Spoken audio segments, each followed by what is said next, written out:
Hey there, welcome to Squatch Talk EP3 with Pat and Ernie. I'm Pat.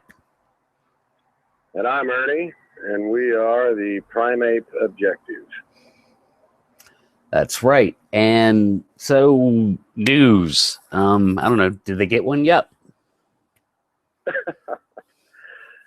As of today, no, not yet. Oh, shit, I've been sleeping all day. I don't know. I was like, maybe they got one.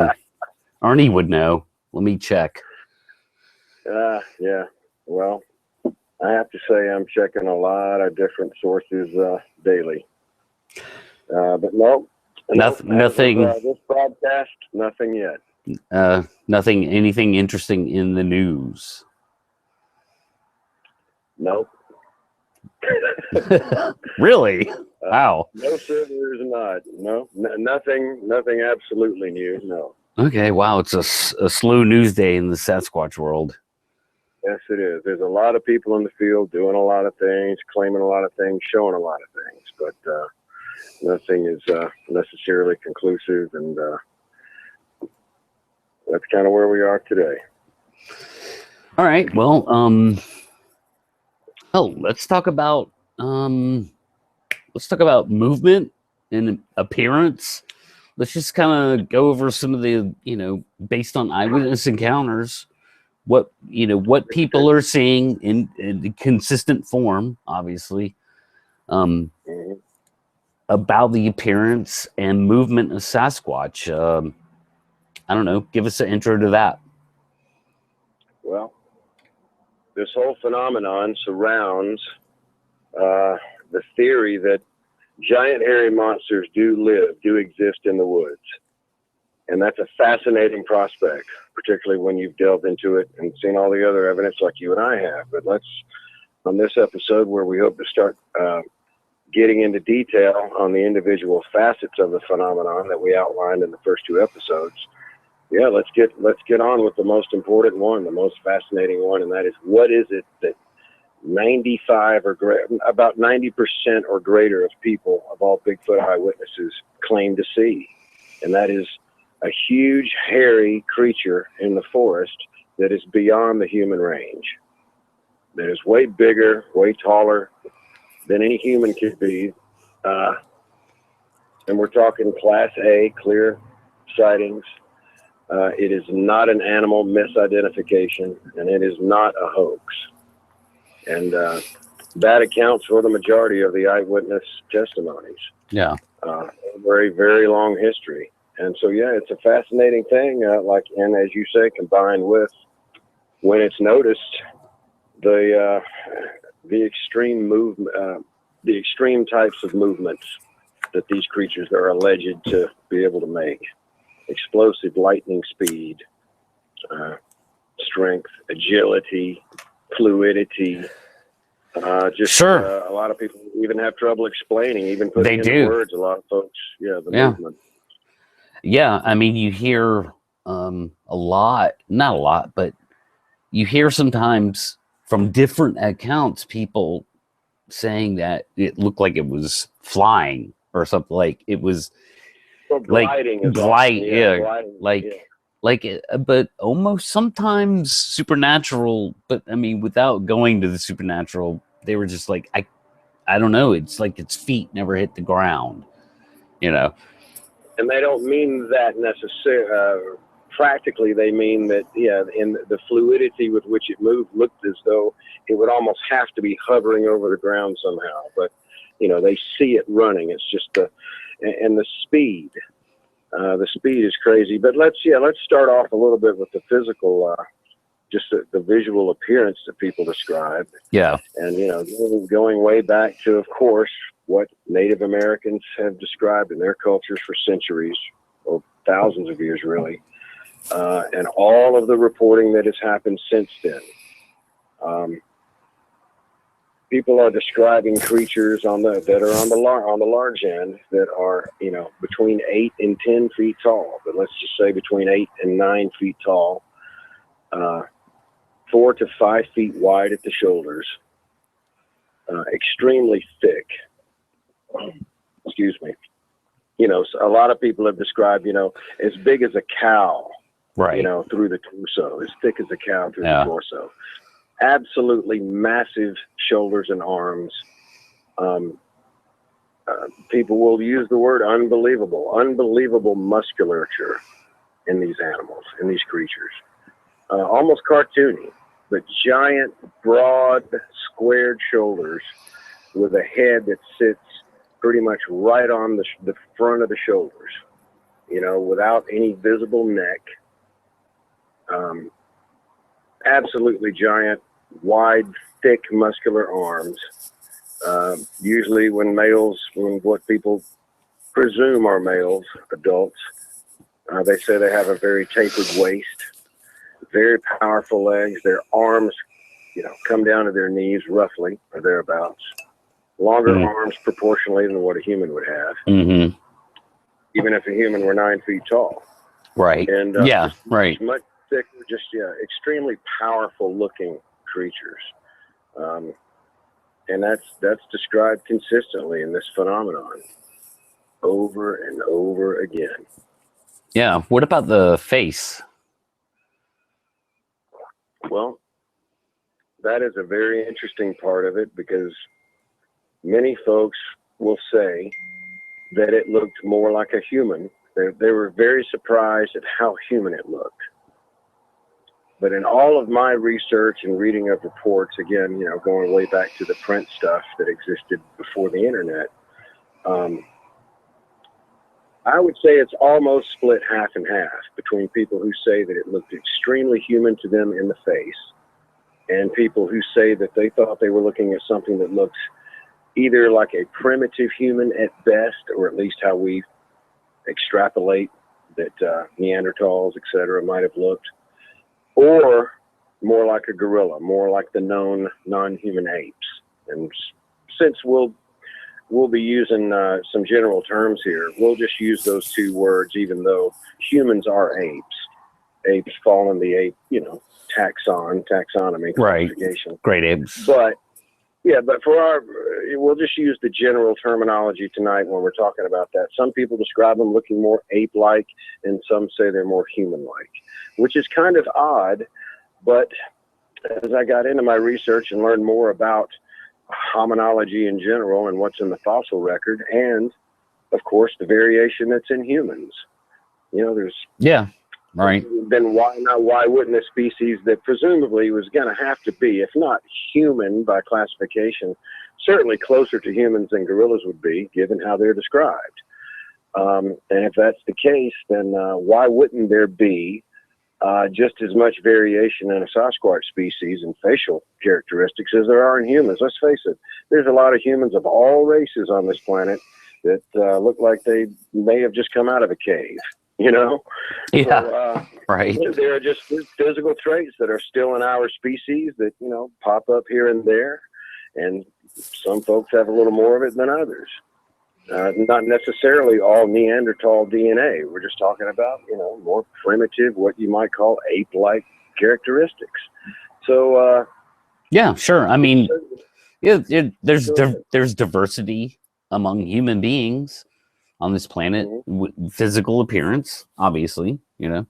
Oh, yeah. I mean, Asians look differently than, you know, Europeans. Yeah, but you look at all the variations within just a particular race. Absolutely. You know? Yeah. And primatologists will say, and of course this is on a different level than humans, the variation in humans, but they will say that there are just as much variation in other primates like chimpanzees, but it would be the sort of thing we wouldn't really notice. We're looking at a species, they're all the same color hair, you know, or fur, whichever it is. And relative, but they'll have variations in their skin tone. Some may have larger ears than others, wider noses than others, etc. But and physical size differences also in chimps. Sure. But, in grade 8. But so, you know, there's plenty of biological precedent there to explain away what the variation that eyewitnesses kind of cover. You know, the spectrum they describe. Sure. You know, and continuing on with the physical appearance, just the overall powerful people can't, they'll give you a height estimate. They'll say, man, this thing had to be 8 or 9 feet tall, had to be at least 4 feet wide. It was this big. It's, you know, its legs looked like it were the size of a man's torso. They'll give you individual dimensions like that, but they will still emphatically repeat that you just can't understand, though, how big it was. Right. And I suppose they mean overall, I suppose they mean just overall mass, you know, and if something's got 4 foot wide shoulders, well, that's, you know, with the length of the arms, you're talking 4 to 5 feet wide, kind of all the way down to its knees, you know, just a really right. Yeah. wide, massive, thick thing taking up a lot of space. And that's certainly nothing that can be hoaxed, you know, so they should be listened to. Well, and I can understand that personally in a way, because for 2 reasons. Number one, I live in Georgia. I was born and raised in Georgia. I don't know what a moose looks. I don't know what a moose looks like. I mean, I know what it looks like, but I don't know the scope of a moose. And the first time I ever saw a stuffed moose, it blew my mind. I couldn't believe. I was like, they are that big, and they are. They're huge. To me, I was like almost looking at a giraffe without the long neck. You know, they were that big, and so, you know, that thing was almost a monster to me. Yeah, they really are. They're described as monsters, you know. Yeah, it's just a big animal. Yeah, just saying, just a big animal. I couldn't wrap my head around how big. You know, I thought a moose was maybe, 10, 15% larger than a large buck or something. But no, it's more like 50%. You know, they're big animals. So. They cause a lot more accidents with interactions with humans, not necessarily maulings and killings, but far more trouble for moose than from grizzlies, statistically. Yeah. But then speaking of grizzlies, that's another wildlife species that here in North America. A lot of folks, again, being from Georgia, we don't have brown bears here, but even folks who live in grizzly world, and I pity you. Mm-hmm. But, until you see a hunter pose next to a grizzly that was just shot, a human next to a grizzly, and see the paw splayed out. Yeah. You really can't, if you're just watching a wildlife documentary and no people are next to the bear for scale. Yeah, but you're right. I mean, there are massive animals in North America. And, there's absolutely no reason to think that the creatures that are described, despite these enormous proportions, could not hide in these remote, densely forested areas with high rainfall. Right. I keep mentioning. Well, true. And what I was going to say, the second part to my, oh my God, this thing is big, is when we went to the Bigfoot Museum, and they had the replica, like a Sasquatch replica, and I remember sitting there looking at it, going, "Oh my God," like no way. And I think you were standing next to me. I just looked over it. I was like, "No way, dude, that's too big." And you just looked at me and said, "Well, some reports have them a foot taller." And I was like, "What? You mean bigger and wider?" Yeah. Because I think the one at the museum's like 8 feet tall, something like that. I would guess. I was going to guess 7 to 7.5. Yeah, to me that was really quite 8. Wow. I wouldn't say it was quite 4 feet across, but close. Maybe 3.5 feet wide, but big. Very much. It's big. Yeah, very much an intimidating, big, imposing figure, and certainly they had the head right, according to reports, just kind of sitting there in the big, giant black eyes. We can talk more about faces in a minute when it comes to eyes and nose descriptions, and mouth, and all that business. But yeah, that at Dave Bacar's museum, Expedition Bigfoot Sasquatch Museum in Cherry Lake, Georgia. They have a huge, like I say, 7.5, I would guess, foot tall. It's a big, hairy model that someone built of a Sasquatch, and you can stand right in front of it, and it is an imposing. You try to imagine what it would be like to see something like that in the forest. And particularly when a majority of the reports, particularly what we focus on, the whole beyond the human range thing. I mean, there's plenty of reports that describe creatures way larger than that statue that's represented there. Yeah. So, yeah, it's a great way to put yourself in the mindset of the people and the circumstances they describe, and also how they're describing it.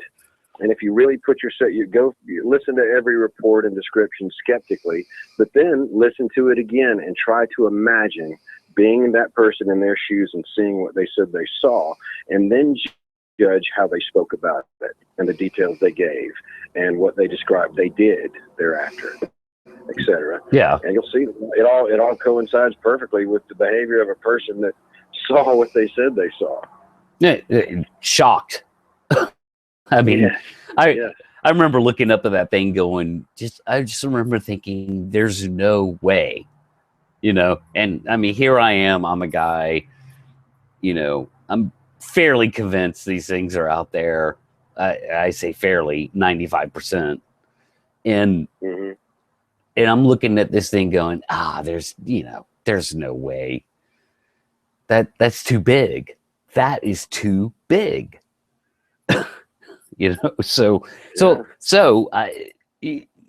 Because I thought that, I can understand that if someone saw that themselves, their mind would just be like scatterbrained. Does not compute. I've read so many times people describe, their words are, my whole world went upside down. They, by and large, most people, especially before the age of the internet, for other reasons we don't have to get into, but back before the internet, most people would describe this, just complete shock. Yeah, I can see why. Yeah, absolute shock. And people still describe that, of course, but before the internet, there was less likelihood, and most of these people before the internet, what I was trying to get at is, they claim that they were not aware of the Bigfoot phenomenon, or that there was anything real about it. Right.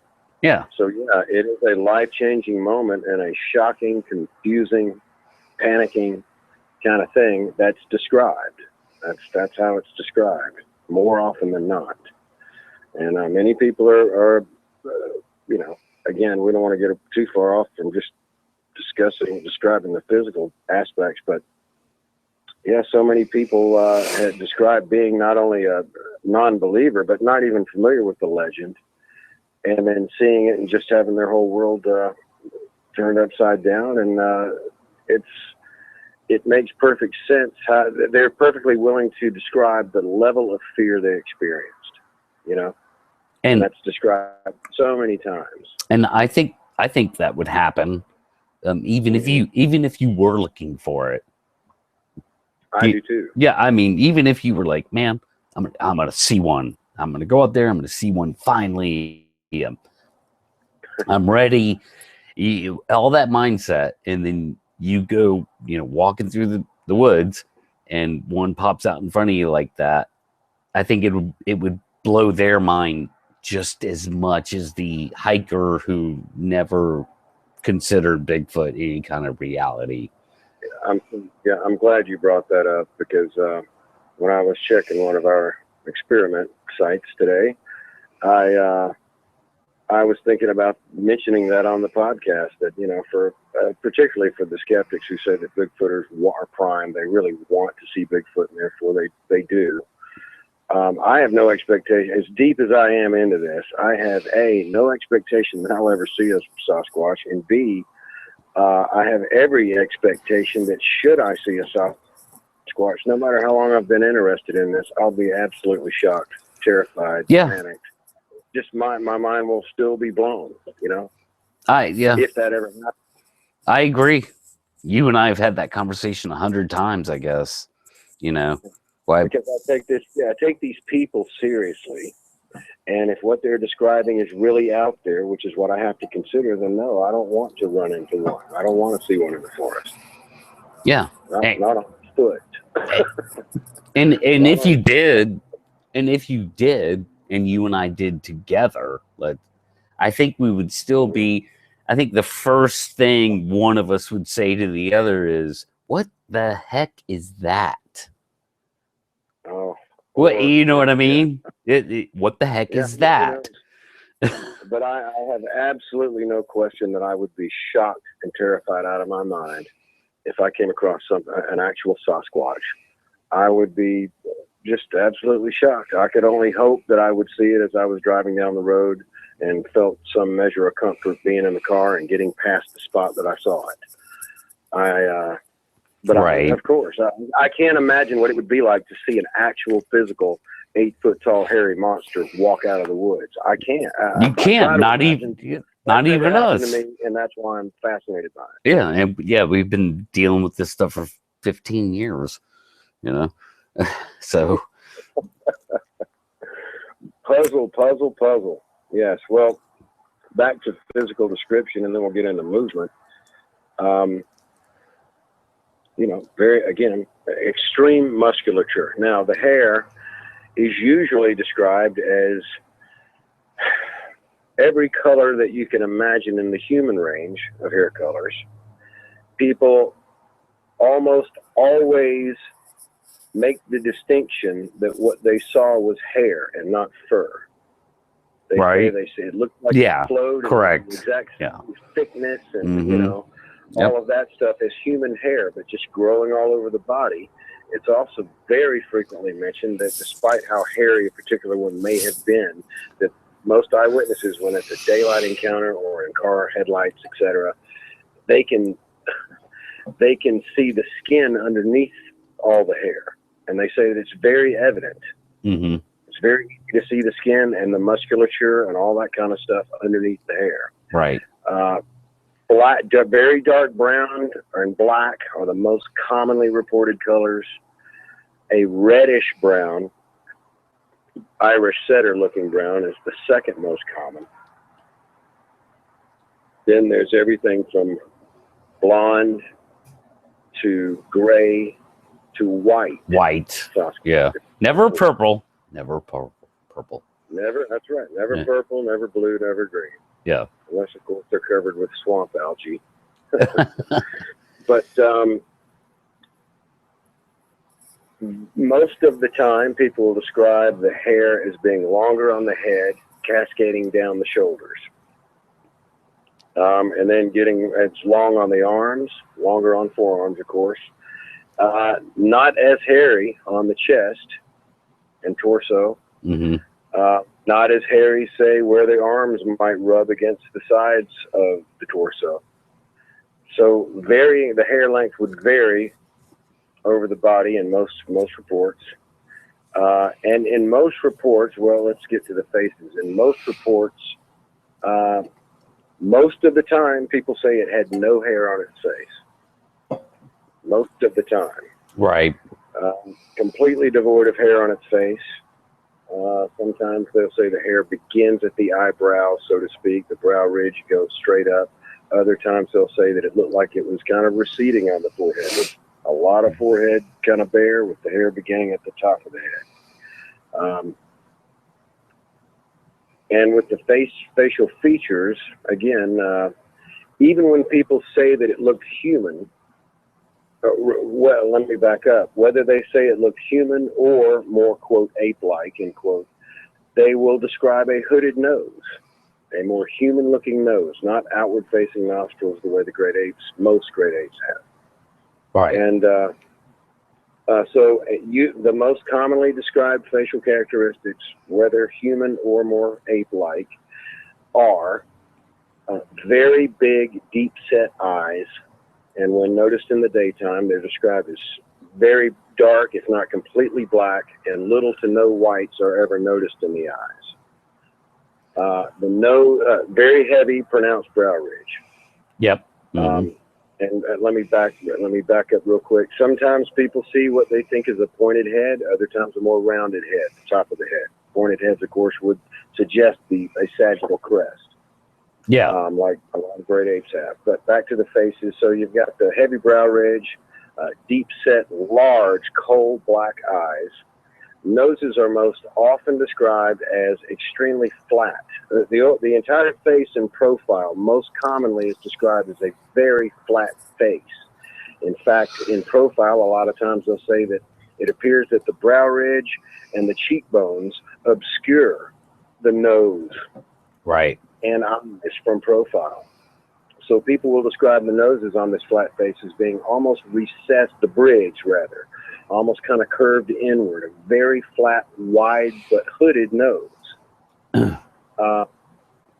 A very long upper lip, 3 or 4 fingers, if you were to put yours, instead of usually the 1 finger width we have below our nose to our upper lip, they'll describe a much longer, much broader upper lip, extremely wide mouth.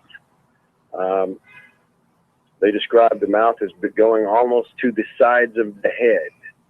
Yeah. Thin lips, very thin lips. When teeth are described, they're usually described as big, blocky, very square, blocky looking teeth. And I guess when a teeth display is described, usually canines are seen. They'll see canines, but they're not as pronounced as what you might see in a gorilla, in the known non-human apes. So, and then skin tone ranges from black leather looking to brown leather looking, right, to even to every shade of charcoal, you can imagine. Charcoal gray, yeah, charcoal gray, tan colors, and even Caucasian colored skin has been described. But typically, if the creature is of the darkest hair color, the brown to black range, then whenever the skin is noticed, it's described also as being very dark. So, well, yeah, when you talk about their like the profile, like the way you were describing it, I've heard more than one people say they look like they had Down syndrome, which you can kind of like pouty face or something, like. Does that make sense with everything you just described?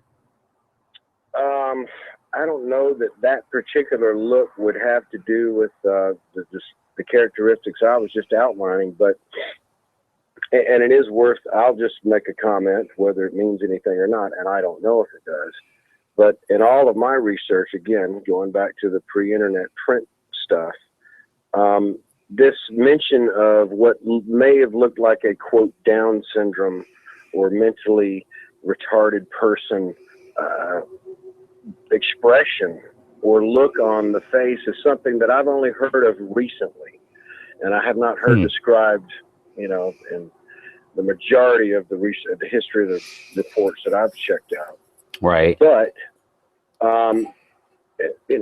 it's been described very clearly in those terms by several people. And of course, there's a lot more folks reporting because there's more podcasts and online communities and so forth. So we're hearing more people talk about it. So that doesn't mean that I should discount it. But back to that profile and the huge cheekbones and brow ridge, which, by the way, if you're a forest animal upright, walking through branches and brush, you're going to need, a skull that's pretty protective. And right. What's interesting is if you look at Native American masks and other types of, excuse me, pollen's hell up here, other type of depictions of Sasquatch that they've created in their cultures, a lot of times those huge, massive cheekbones and brow ridges are evident, including the very wide mouth going all the way around to the edge of the face. Yeah. The edge of the head, sides of the head. All of these things that have been reported by, ever since the first settlers came here that's in print, a lot of times correlates with the physical descriptions, not just in the oral history of Native Americans, but also in their representations of it, which I think is a pretty important correlation to keep in mind. So I guess to not get too crazy into various details, that kind of covers, wouldn't you think? Besides addressing the feet themselves, but we can get into that when we talk tracks at a later date. Right. You know, everybody knows that we're talking about creatures with a giant, broad, human-esque looking foot, 5 toes, bipedal. But we can get into the details later. A lot of times when people have a sighting, they're not seeing detail of the foot. Oh, yeah. Probably they're not. Yeah. They usually don't. Yeah. They are unable in most cases to describe what the feet look like because the animal's in the woods. Yeah. You know, and the irony. Yes. Yeah, exactly. Yeah. Well, man, you want to start talking about the movement? Let's talk movement. I'm dying to talk movement, man. These things move like supernatural, godlike beings, Ernie. Come on, man. Get on board with what I'm saying. They move like the wind. Yeah. Well, that is how it's described. You and I have heard several people say that they can't describe, they cannot put into words how fast it moved. And how shocking it must be to see something of that size moving that fast on 2 legs, upright, through a forest landscape. Right. It's got to be pretty shocking, you know? True. But how fast do chimps move? Very good point. When people hear this, and again, it's always great because I come at this with a skeptical mind and a skeptical ear. I think it's great to sort of present things this way. When people describe this explosive movement, this lightning speed, for such a large creature,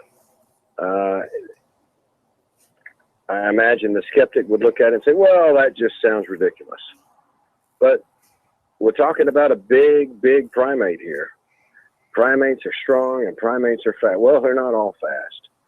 But, yeah, when you watch footage, or heck, just go to a zoo if you can, of chimpanzees when they're playing, roughhousing, or fighting, to see them just immediately bolt in one direction, scurry this way, go that way, tackle another one, etc. I keep saying etc. Sorry. Etc. And gorillas, to a large extent, the same way. To look at something that's that big, that can move with that explosivity, that kind of speed. You know, if only in short bursts when it needs to. If they are lightning fast. You know, chimps are just lightning fast. So, you know, again, there's the biological precedent. We're talking about something that, despite being huge, big and heavy, it is way more. It's described as all muscle. Mm-hmm. And so, by God, if such a biological creature exists, then yeah, I'm going to say it could run pretty fast. Yeah, it almost seems counterintuitive when you're talking about, let's just say, an 8.5 foot tall, 800-pound thing. You would think it would be slow, but you're discounting the muscularity of it, you know? Exactly. Yeah. Yep. And the agility, man. You see, that's not just the speed when you're watching chimps and gorillas. Look at what they're able to do. You know, I mean, just bolt in one direction and swing around a tree trunk and then go over here and all the way up they're fast. The tree, right back down, and all that kind of behavior. And we've all seen it, but we just need to mentally extrapolate or consider that, yeah, okay, you're right. Imagine that chimp being 8 feet tall and having, you know, equal abilities in its speed to propel itself. It's not a big lumbering bear. A bear doesn't have even the muscularity that's described in Sasquatch encounters. And so, it makes sense to me, so to speak. Yeah, it's fast because it has the muscles to do so, basically. Yeah. And it probably doesn't have to be that fast all day. You know, exactly. It only probably Yeah. needs to be that fast when it's going to grab the deer or see the human and needs to get the heck out of Dodge. So, you know, again, makes perfect sense to me. Right. Yeah. Sure. Yeah. And then we should clarify real quick that, you know, obviously not every Sasquatch encounter describes explosive lightning speed movement. In fact, a lot of times it's not at all. It takes its time, which is also very odd. You know, Yeah. particularly with roadside crossings in front of a moving automobile, which is still puzzling. But again, nonetheless, it's not bears and it's not people, because you can't hoax 9 feet tall crossing a 22-foot wide road in 3 steps. You know. Yeah. You can't hoax that.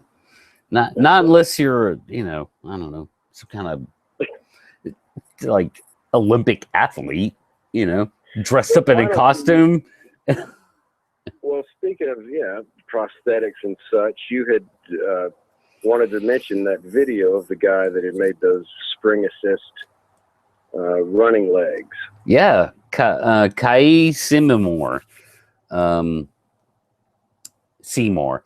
He came up with these bionic legs inspired by an ostrich, actually, which is kind of very funny that he took an ostrich and was inspired to come up with bionic legs and ended up replicating pretty much what I think it looks like from eyewitness encounter descriptions, a Sasquatch running.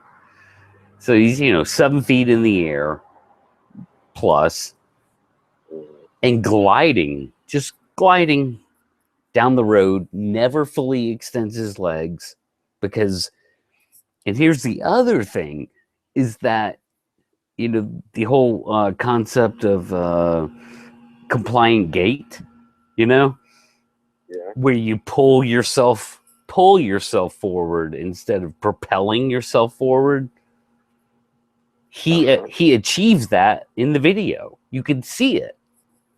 You can see how he's had to learn to run in these boots, and he has to pull. And he even says it in the video. He says, you know, it's not like a trampoline. You know, it's like a spring, like a grab and spring yourself forward kind of deal. Gotcha. Well, you know, that video, I watched it, of course, and listeners can find that. And of course, because I'm always playing the skeptic myself, a skeptic would say, "Oh, well, there you go. See, people have invented a way." Sure. And glide across. No. This fella, while it's impressive, no, he's not able to do this through the forest, folks. And there's very little surface area on these things. That's part of it. You know, there is no way that you could use a foot on this, and you certainly could not do it in a costume. So, no way. Pat's bringing this up to help illustrate, just out of curiosity, what it might be like to see something that appears to be moving a lot quicker than it should be able to for its leg length and all of that business. And he, you know, if it's the bill, it looks like he's gliding, and when he's in stride. And by the way, he can run up to 25 miles an hour in these things.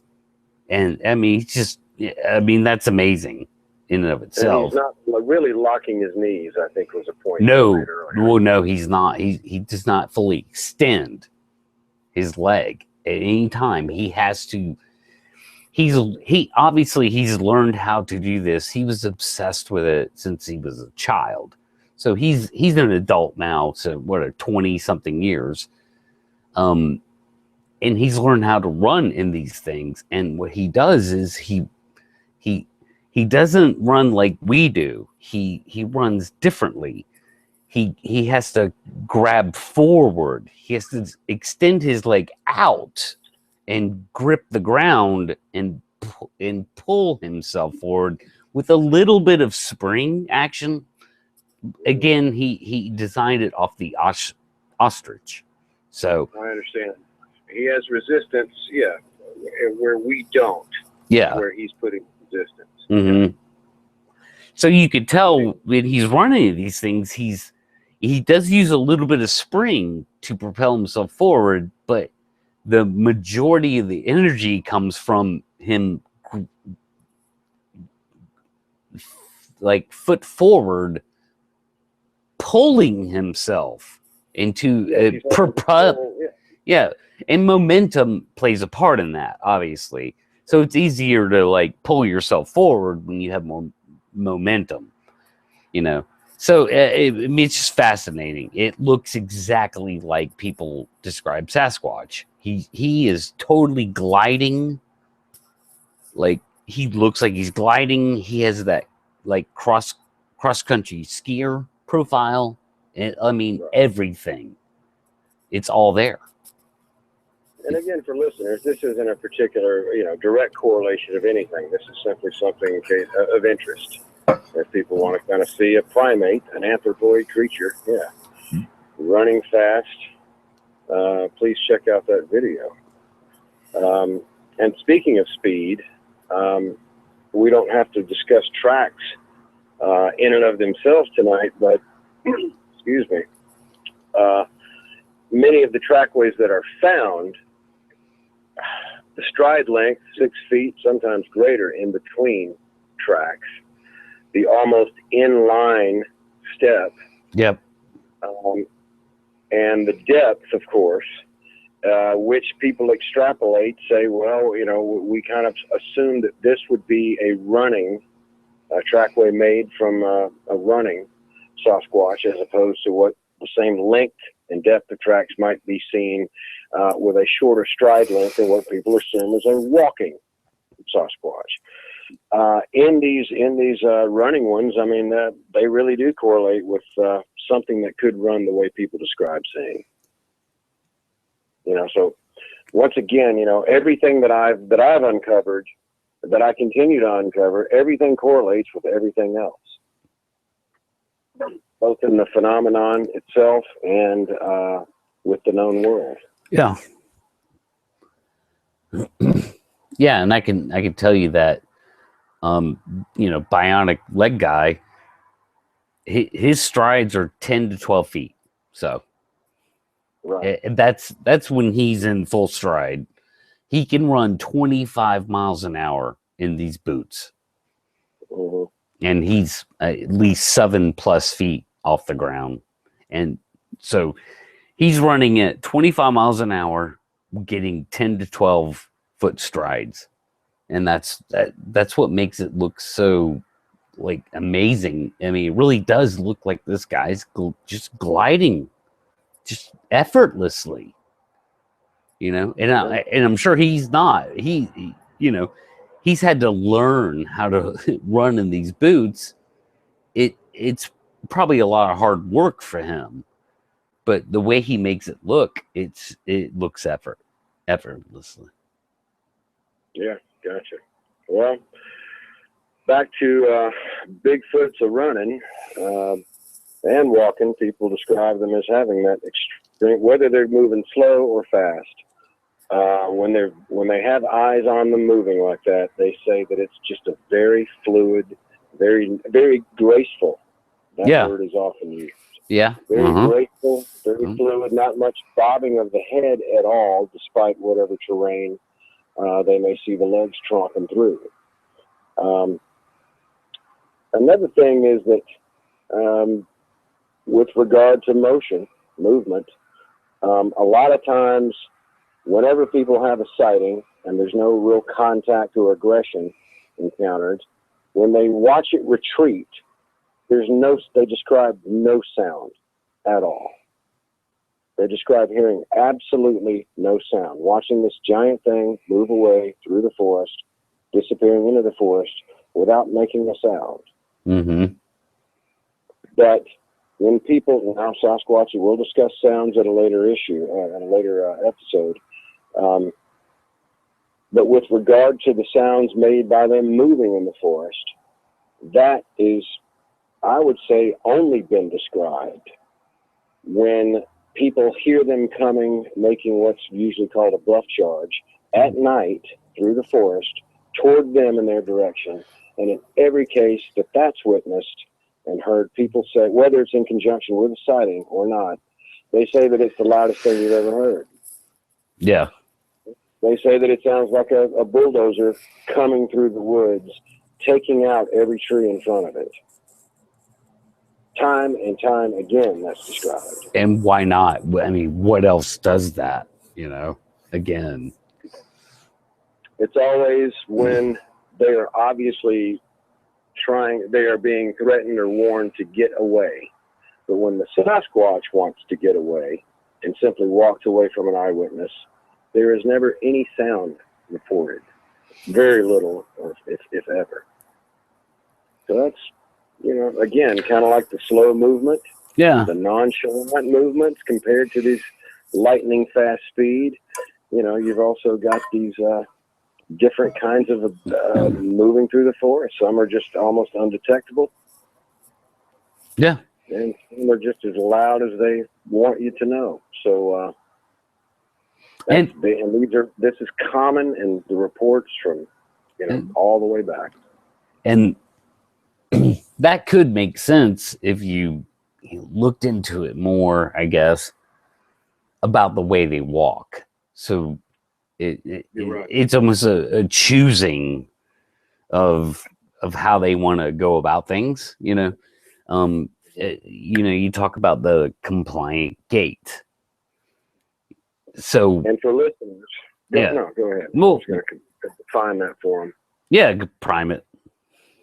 Not that people don't know, but again, we hope to be informative and just lay things out basically. We don't ever want to sound presumptuous or as if we're instructional or we know everything. But compliant gait simply means that it's not first you're kind of leaned forward and your legs are not locking all the way. Your knees are not locking when you walk, and that's kind of considered a compliant gait, which is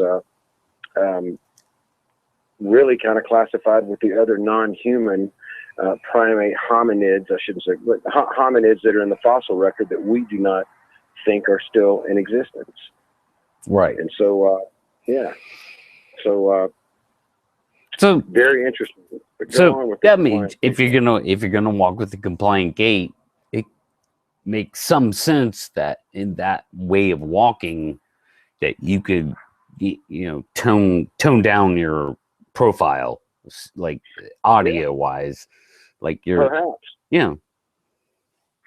Yeah, because I mean, look different than us and walk different than us, and why wouldn't it sound and be a little different than us? Yeah, you know, as it moves.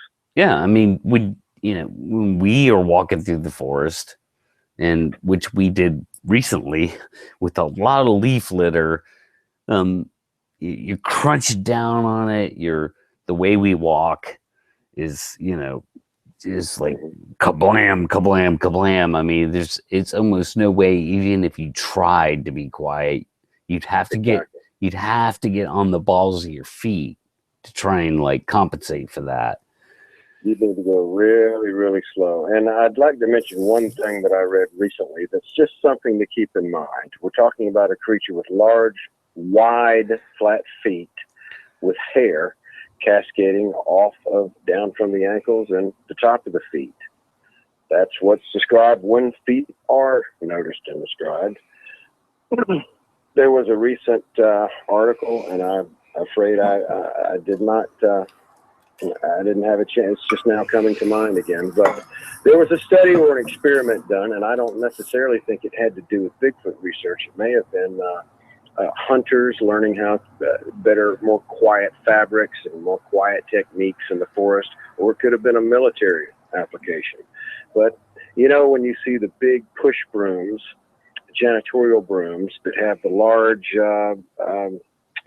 what would you call them, yarn type pad that is pushed along the floor. Yeah. Well, when this test was done, or this product was tested, it was found that if you wore a particular kind of shoes and had this cascading mop type material, or fringe hanging down around your foot, then as the foot came down on the ground in the forest, that surrounding material would actually muffle a good bit of the sound waves before they had a chance, before the foot was really completely down on the ground. Now, I simply mentioned that. We don't ever have to mention it again. It doesn't mean anything, but it stuck in my mind visually. As a visual, it was something to keep in mind. You know? Yeah, I mean, there's got to be some kind of explanation. You know, right. Unfortunately, we have not been able to document it, observe it, film it. You know, Okay. but well, there's something going on there that they can stomp around like giants when they want, and then be as quiet as freaking ninjas when they want. That's right. There's something to that. Yeah, we are, again, the theory, we haven't gotten this far, but the theory is that we're talking about a very intelligent species. And it doesn't have to be the same kind of intelligence that we have, you know? So the theory is that this species has the intelligence to have the cognition, you know, the cognitivity of being able to stay strategically aware and hidden. So it appears that they decide what they're going to do, how they're going to do it, when they're going to be heard, you know? Yeah, there's just a physicality that we don't quite understand because we can't observe it properly. Exactly. Exactly. So when we do observe it, we're not observing it properly. It's just a eyewitness encounter that's like it was stomping around and then nothing. Okay, you know, like sure. I don't know what that is. You know, I don't know how they're doing it. I can't film them. I can't, you know, I can't observe them in their natural habitat. Like, I don't know, you know. Well, we just don't know. You know, there's so much that is speculative. All we know, the only facts, the facts that we know are the facts of people reporting these things, and of course finding tracks and finding hair and finding tree twists and snaps, and hearing vocalizations that can't be explained by anything else, not people, not other known animals. Yeah. And far, you know, and so far all of this all of the evidence that's found does correlate with what people describe seeing. If such a species exists, then all of the other behavior and trace evidence people describe would perfectly correlate, would be exactly what would be attributed to such a species.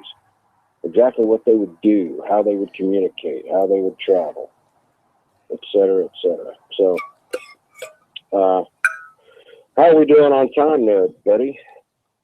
I don't want to wind up talking in circles, but certainly I'm glad we got a chance to start off our first sort of in detail topic episode about, you know, square one, what these giant beasts look like. Yeah. What they look like, how they move.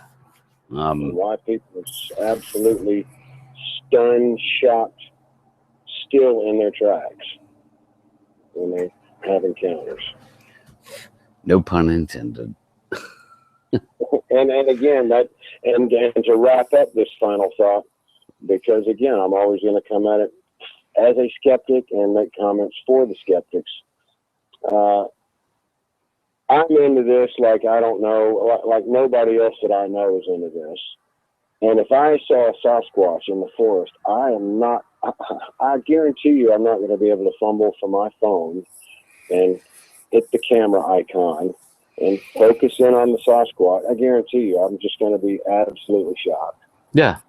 That would take the training, essentially. You'd have to train yourself to do that. You know, you're walking through the woods, there's a squirrel, and you just automatically pull your camera out and, you know, take a picture of the squirrel. I mean, just like you just train your body to like take a picture of anything you see that involves movement. You know, that's what it would take. Yeah. It's a wonder that there might ever be, you know, any real, you know, prior to any public discovery, that is, that there would ever be any really clear video, because by the time, I mean, you know, if what people describe seeing is real, they're describing giant hairy monsters in the woods. So no, you know, well, I don't think that trying to snap a quick picture is going to be the first thing that I'm able to no, do. no, they're thinking about their safety. They're thinking about their safety, Ernie, in that linear, you know, close proximity. They're thinking about their safety. They are not thinking about documenting it. Their brain immediately goes to fight or flight, right? Yeah, absolutely. And That's what they describe. Right. It's their word, not ours. And it is. It's, I mean, that's what it would be. I mean, let's just say the damn thing doesn't exist. That is exactly how it would go down if it did, right? You know, you would go into fight or flight, man. If you were walking through the woods and a shark jumped out from a tree with its mouth wide open, you would go into fight or flight mode. You would not be thinking about, holy cow, I have to document the fact that there's a shark in, you know, in the 4,000 foot elevation of the woods where it doesn't belong above sea level. You wouldn't be thinking that. You just wouldn't. You would just be thinking, how do I live through this? You know? Skeptics, and we shouldn't call them skeptics. We should call them naysayers or no-footers. That's a term I came up with today. The guys that are just people that are completely closed-minded. That shows you when they're like, well, if people saw them so frequently as they say, then they would have more photographs. Well, it's obvious. Again, they're speaking as a person who hasn't looked into it. Yeah. It takes a lot more than that. Necessarily a happy, warm, fuzzy experience that somebody, oh, let me take a picture. It's not the first thing that comes to mind. No, it takes a lot more than that. You have to be a determined individual on a mission. Absolutely. You have to already have the mission in hand of, I'm going to capture a Sasquatch on video, photograph, whatever. You have to have that in the agenda to actually do it. Otherwise, you're just gonna be stunned and go, what do I do? Do I run? Do I fight? Do I shoot? Do I not? You know, stab? You know, whatever, right? You know, you're gonna revert to your primal instincts. Speaking of so-called skeptics, if you don't mind, I just want to mention, because we went into this in detail, I think, on episode 2. And that very night after that podcast, just hours after the podcast, where you and I discussed what it means to be a true skeptic and to keep an open mind. And we talked about how many self-proclaimed skeptics and professional skeptics, like people at the Skeptical Inquirer and all that business, they show that they haven't really looked into it, because they'll say, oh, people are just seeing bears, that sort of thing. Yeah. And obviously, if they had actually looked into it at all, they would realize that what most Bigfoot eyewitnesses describe can't be a bear, and it can't be a hoax. So they're showing that they haven't looked into it. Well, just hours after we did that, I just want to call this, whenever a professional skeptic puts his or her name on a statement and is public about it on television or on the radio, I'm going to call him out on it. Sure. This man was on Coast to Coast AM that night, and his name is Joe Nickel. I believe that's how it's pronounced. It's Nickell. This was Coast to Coast, April 6th. He's a featured columnist for the Skeptical Inquirer.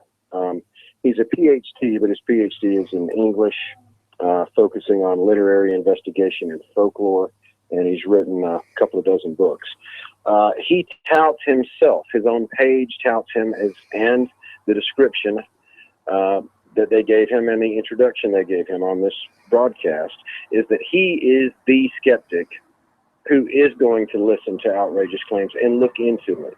and talk to people and research it and not write it off out of hand. That's his whole thing. Right. This guy, Joe Nickel. That's his whole thing. So I tune in and I listen, and sure enough, he says that he spent time with Bigfooters. He did not clarify how many. My guess is he probably talked to 3 or 4 people. Right. His extensive research. It sounded as though he alluded that he had been in the field, so to speak. Didn't clarify. This man did not sound as though he was type to camp out much. He may have gone in the field with a couple of folks, gone in the woods one afternoon, and he may have spoken to a few others.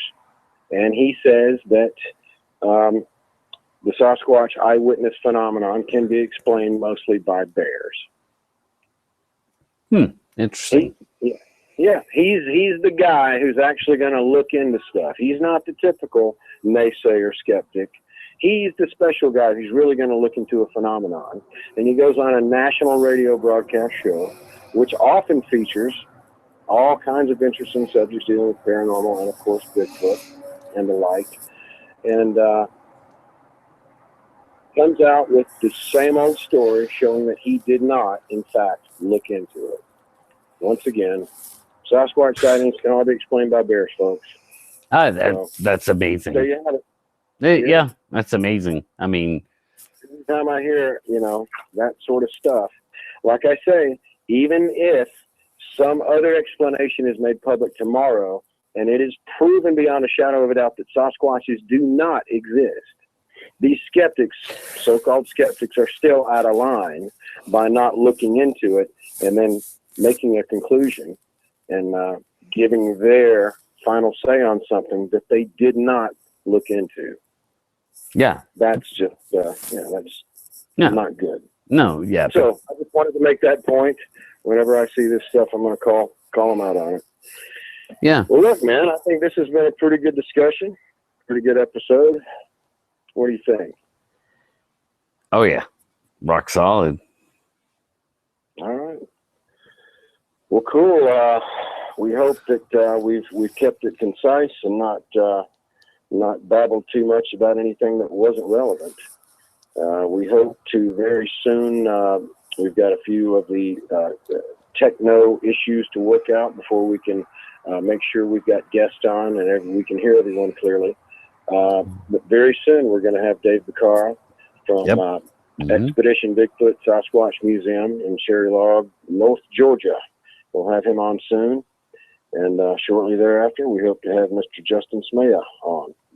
And we may be covering another topic or two until then, but this will probably wrap it up for episode 3. All right, man.